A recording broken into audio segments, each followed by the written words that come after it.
Ciri-ciri fase generatif di mana dia sudah pecah cabang seperti ini, batang utama sudah pecah cabang dan sudah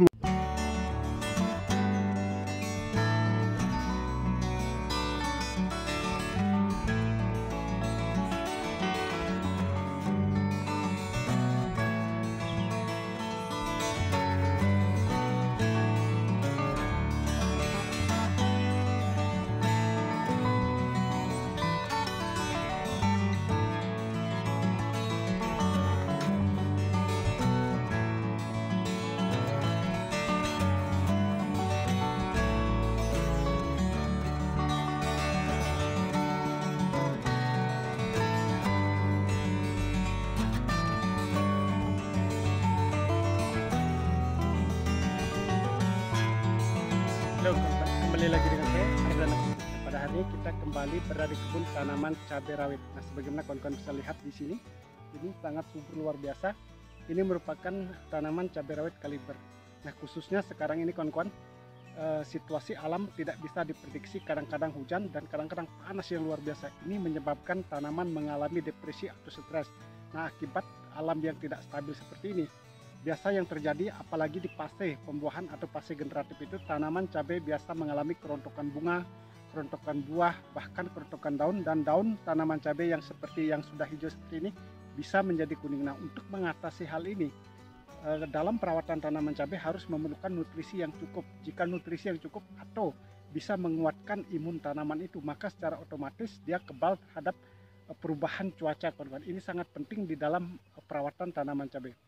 Nah, khususnya pada hari ini kawan-kawan, kita akan memberikan nutrisi atau pupuk organik yang cukup super sekali, di mana pupuk ini mampu mengatasi daripada depresi atau stres yang diakibatkan oleh cuaca yang tidak stabil, dan juga kita melakukan penyemprotan mengatasi yang namanya agar daun tanaman cabai tidak menjadi keriting disebabkan oleh hama penyakit dan juga disebabkan oleh jamur secara khusus.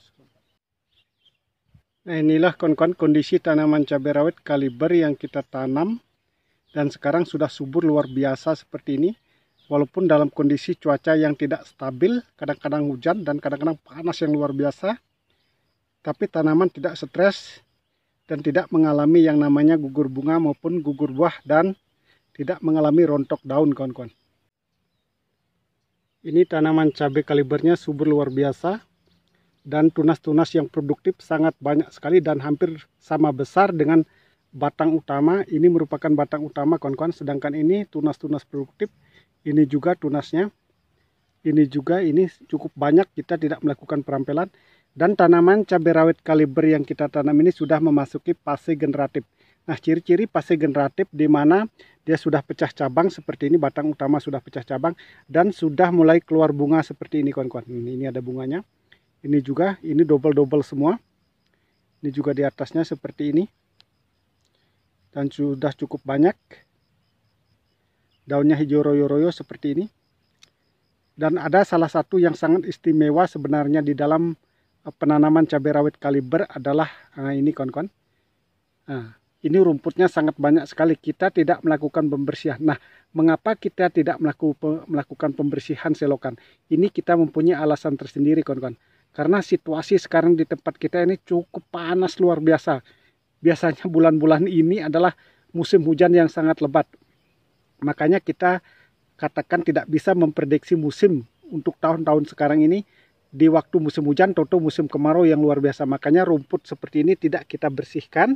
Kita biarkan, tujuannya agar bedengan ini tetap dingin dan tidak menjadi kering lahannya. Dengan demikian maka tanaman cabai tidak akan menjadi depresi kekurangan air, kawan-kawan.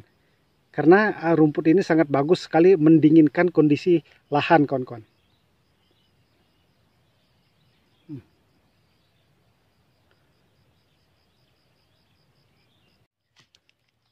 Pupuk organik cair dan suplemen tanaman yang akan kita gunakan hari ini untuk melakukan penyemprotan agar tanaman tidak mengalami depresi atau stres akibat panas yang luar biasa, kita memakai adalah asam amino. Nah, ini adalah pegorin. Dosis yang akan kita pakai untuk satu tangki semprot adalah 30 ml atau 3 tutupnya ini, kawan-kawan.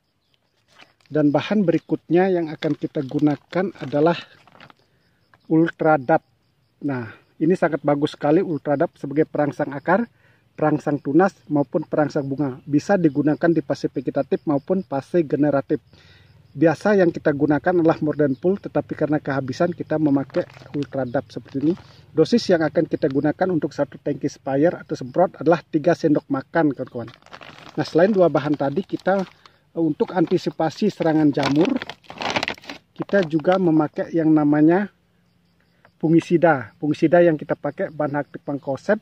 Ini mereknya Actosep. Kita hanya memakai 2 sendok makan untuk satu tangki alat semprot, kawan-kawan. Dan bahan berikutnya untuk mengatasi keriting daun, kita memakai insektisida. Nah, ini kawan-kawan, Agus, bahan aktif Dioventuron. Kita hanya memakai 10 mili untuk takaran satu tangki semprot, kawan-kawan. Dan ditambah bahan yang satunya adalah perekat, kawan-kawan, seperti ini. Biar lebih mantap dia. Kita pakai lantis seperti biasa dengan dosis 10 mili untuk satu tangki sprayer atau semprot, kawan-kawan.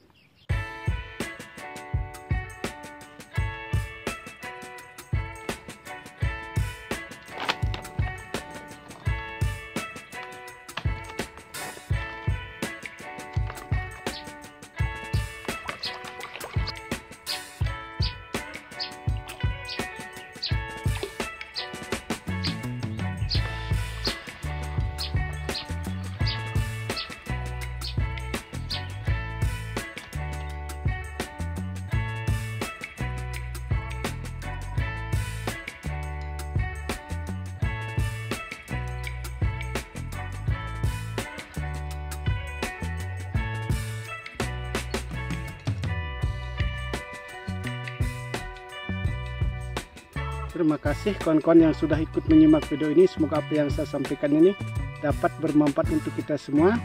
Semoga kedepannya kita menjadi sukses sama-sama.